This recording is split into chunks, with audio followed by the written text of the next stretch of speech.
নমস্কার বন্ধুরা, অ্যানাস কিচেনে আপনাদের সবাইকে স্বাগত।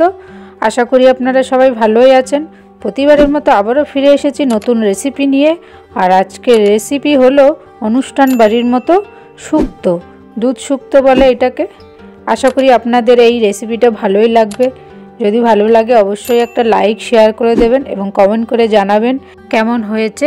তো শুরু থেকে শেষ অবধি ভিডিওটি না স্কিপ করে দেখতে থাকুন। আচ্ছা, এখানে আমি কিছু সবজি নিয়েছি। এই দেখুন, এখানে দুটো উচ্ছে আমি লম্বা লম্বা করে কেটে রেখেছি। গাজরটাও আমি ঠিক লম্বা লম্বা করে কেটে নিয়েছি। এই দেখুন, ঠিক একটু বড় মোটা করে কাটতে হবে। আর বেগুনটা দেখুন একটু বড় করেই কেটে নিতে হবে, না হলে বেগুনটা গলে যাবে। আর নিয়েছি রাঙা আলু কিছুটা পরিমাণে, একটা নিয়েছি আমি রাঙা আলু। আর এইগুলো হচ্ছে পেঁপেগুলোও আমি দেখুন একটু বড় করে কেটে নিয়েছি, না হলে সব কিছু গলে যাবে। তাই সব সবজি একটু বড় বড় করে কেটে রাখবেন। সব সবজিগুলো এখানে ধুয়ে পরিষ্কার করে রাখা আছে। আর এই দিকে আমি সজনের ডাঁটা নিয়েছি। সজনের ডাঁটাটা এইভাবে কেটে নিতে হবে ভালো করে। আর এই যে কাঁচকলাটা আমি এখানে একটা কলার 4 ভাগ করে নিয়েছি, আমি দুটো কাঁচকলা নিয়েছি। আর আলুটা ঠিক লম্বা করে একটু বড় করে কাটবেন, না হলে আলুগুলো গলে যাবে। আর লাগবে কিছু বড়িটা এখানে 10-12টা আছে। আর এইখানে 1 চামচ আদা বাটা নিয়ে নিলাম, আর 1 চামচ রাঁধুনি বাটা। আর সবথেকে গুরুত্বপূর্ণ জিনিসটা হলো এই যে দুধটা কিন্তু অতি অবশ্যই। এখানে 500 দুধ আছে। এখানে আছে সর্ষে পোস্ত বাটা। সর্ষে আছে 4 চামচ আর পোস্ত আছে 4 চামচ। সর্ষে, কালো সর্ষে 2 চামচ আর সাদা সর্ষে 2 চামচ। কড়াই গরম হলে দিয়ে দেবো 1 চামচ 5 ফোড়ন, আর দিয়ে দেবো 1 চামচ মৌরি। এই শুকনো উপকরণগুলো আমি ভালো করে ভেজে নেব, বেশ হালকা করে ভেজে নেব। এই 5 ফোড়ন আর মৌরি এটা আমি ভালো করে ভেজে নিয়ে আমি এটা গুঁড়ো করে নেব। এটা রান্নার শেষে আমি ব্যবহার করব। হয়ে গেছে। এবার এইদিকে কড়াই গরম হয়ে গেলে দিয়ে দেবো সর্ষের তেল, এবং তার মধ্যে আমি বড়িগুলো ভেজে নেব।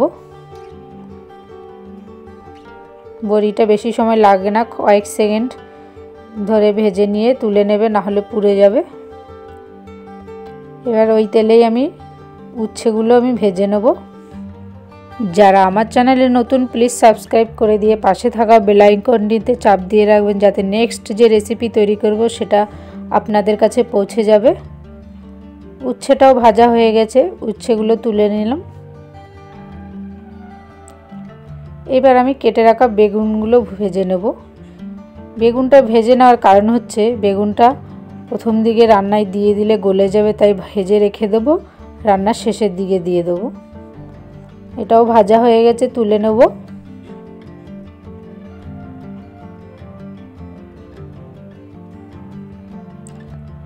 এবার ওই তেলেই আরও কিছু পরিমাণ সর্ষের তেলটা এখানে 15 ml মতো আছে।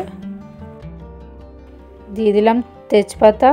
এর ফোড়নে দিয়ে দেবো 5 ফোড়ন 1 চামচ আর হাফ চামচ রাঁধুনি ফোড়নে দিয়ে দিলাম। এবার দিয়ে দেবো আলু, কেটে রাখা আলুগুলো। এর বাকি সবজিগুলো একসাথে ফ্রাই করে নেব। এবার একটু নেড়ে চেড়ে দেবো।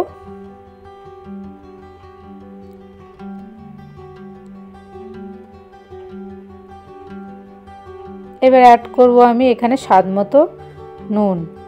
দিয়ে দিলাম 1.5 চামচ নুন। আপনাদের স্বাদ অনুযায়ী নুনটা ব্যবহার করবেন। নুনটা দিয়ে ভালো করে নেড়ে চেড়ে দেবো। এই শুক্তো কিন্তু ছোট বড় সবাই খেতে খুব পছন্দ করে। এবার অ্যাড করব এখানে 1 চামচ আদা বাটা দিয়ে আমি সবজিটা ভালো করে কষিয়ে নেব।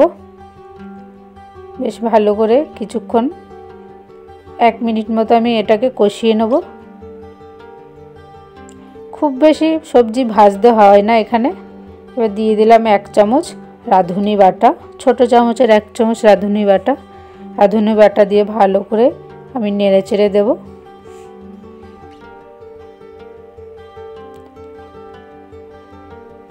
এরপরে আমি ভেজে রাখা উচ্ছেগুলো দিয়ে দিলাম। উচ্ছেটা দিয়ে সবজিটা আরও কিছুক্ষণ ধরে নাড়ব। হয়ে গেছে। এইবার আমি অ্যাড করব এখানে দুধটা আগে থেকে আমি ফুটিয়ে রেখেছি। দুধটা এখানে আমি 500 গ্রাম দুধ ব্যবহার করেছি। এই দুধের পরিবর্তে আমুল স্প্রে দুধটা দিলে আরও ভালো খেতে হয়, আপনারা সেটাও ব্যবহার করতে পারেন। এবার অ্যাড করলাম ভেজে রাখা বড়ি আর স্বাদ মতো চিনি দিয়ে দিলাম। আপনাদের স্বাদ অনুযায়ী আপনারা চিনিটা ব্যবহার করবেন। এইবার সব কিছু ভালো করে আমি নেড়ে চেড়ে দেবো। আচ্ছা, এখানে যদি দুধ কম থাকে তাহলে আপনারা জল অ্যাড করতে পারেন কিছুটা পরিমাণ।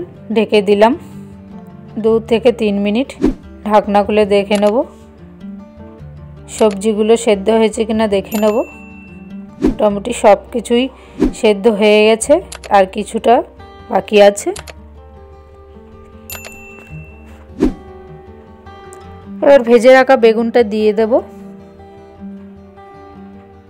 বেগুনটা শেষের দিকে দিলাম, কারণ বেগুনটা প্রথম দিকে দিলে অনেক সময় গলে যায়, তাই বেগুনটা শেষের দিকে দিয়েছি। এইবার এখানে অ্যাড করব আমি সর্ষে পোস্ত বাটা, যেটা আগে থেকেই আমি পেস্ট করে রেখেছি।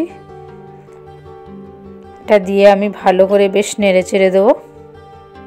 বাঙালির পাতে যদি শুক্তো থাকে তাহলে তো সম্পূর্ণ ভাত শেষ হয়ে যায় নিমেষেই, আর সেটা যদি অনুষ্ঠান বাড়ির মতো দুধ শুক্তো হয় তাহলে তো কোনো কথাই নেই। আচ্ছা, এখানে যে 5 ফোড়ন আর মৌরি আমি গুঁড়ো করে রেখেছি সেইটা অ্যাড করলাম। শেষের দিকে দিতে হবে এটা। এবার এই মশলাটা দিয়ে আমি কয়েক সেকেন্ড ফুটিয়ে আমি নামিয়ে নেব। একটু ঝোল থাকতে থাকতে নামিয়ে নেবেন, না হলে ঝোলটা বেশি ঘন হয়ে যাবে। সব শেষে কিন্তু 2 চামচ ঘি অ্যাড করবেন। আমি এই ঘিটা স্কিপ করে গেছি, আপনারা অবশ্যই কিন্তু ঘিটা অ্যাড করবেন। এবার নামিয়ে নেব। এই দুধ শুক্তো আপনারা বাড়িতে একদিন ট্রাই করবেন এইভাবে, আশা করি আপনাদের ভালোই লাগবে।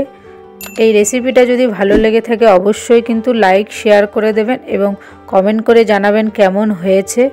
আর আমার চ্যানেলে যারা নতুন প্লিজ সাবস্ক্রাইব করে দিয়ে পাশে থাকা বেল আইকনটিতে চাপ দিয়ে রাখবেন, যাতে নেক্সট যে রেসিপি তৈরি করব সেটা আপনাদের নোটিফিকেশনে পৌঁছে যাবে। সুস্থ থাকবেন, ভালো থাকবেন। আবারও দেখা হচ্ছে নেক্সট রেসিপি নিয়ে। প্লিজ আপনারা পাশে থাকবেন। ধন্যবাদ।